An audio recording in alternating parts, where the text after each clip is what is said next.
Anti-law enforcement rhetoric is messaging that incites certain groups to be violent towards law enforcement. It is propagated by politicians, Black Lives Matter, Antifa, and many other groups. The end goal of those who propagate this dangerous rhetoric is to destroy cities, kill law enforcement, and promote anarchy. The forms that this dangerous rhetoric takes is political speeches, rioter signage, as you can see on the right-hand side of your screen, and social media posting. The results of this dangerous rhetoric are cities destroyed, as well as citizens and law enforcement killed or assaulted. I have procured an eyewitness interview of a protest surrounding the events that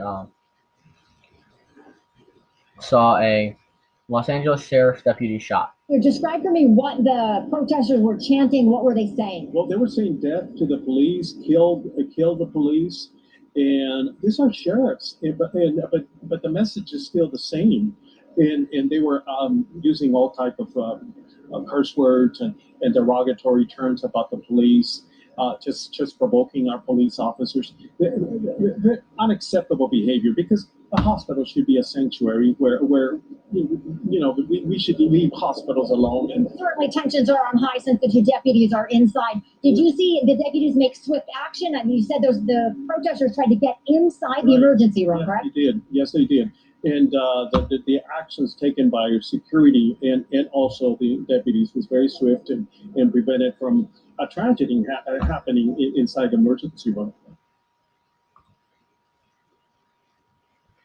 That clip was from Turning Point USA, and it was an example of some of the actions that those who spread anti-law enforcement rhetoric have taken.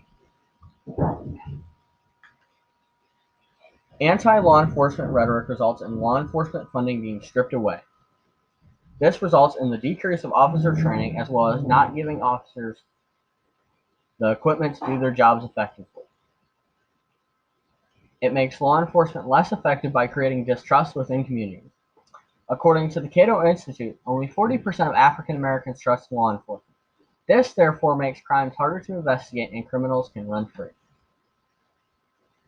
In numerous interviews with law enforcement professionals, the common fact that the interviews shared is that anti-law enforcement rhetoric greatly decreases officer morale, creates concern among law enforcement officers' families, as well as making law enforcement officers feel that the job that they do is overall unwanted.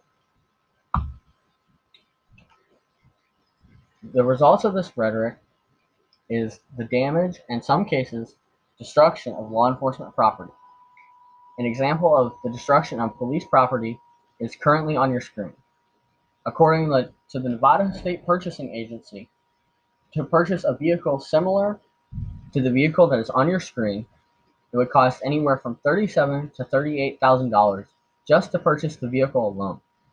This does not take into account damage to other law enforcement property, such as uniforms, body armor, digital signage, precincts, headquarters, and a multitude of other things. According to the New York Post, damage to NYPD vehicles is $996,702 just for the city of New York alone.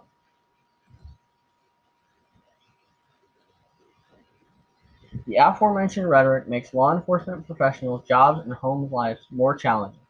Protesters and rioters appear at the homes of law enforcement professionals, in some cases vandalizing their property and assaulting them or a family member. An example of this is a case in Gwinnett County, Georgia, where rioters arrived at law enforcement officers' homes and attempted to set their work vehicles ablaze using Molotov cocktails. According to WBS-TV, the rioters are currently in custody and will be facing multiple felonies. Another effect of anti-law enforcement rhetoric upon law enforcement is spitting in food items by food service workers.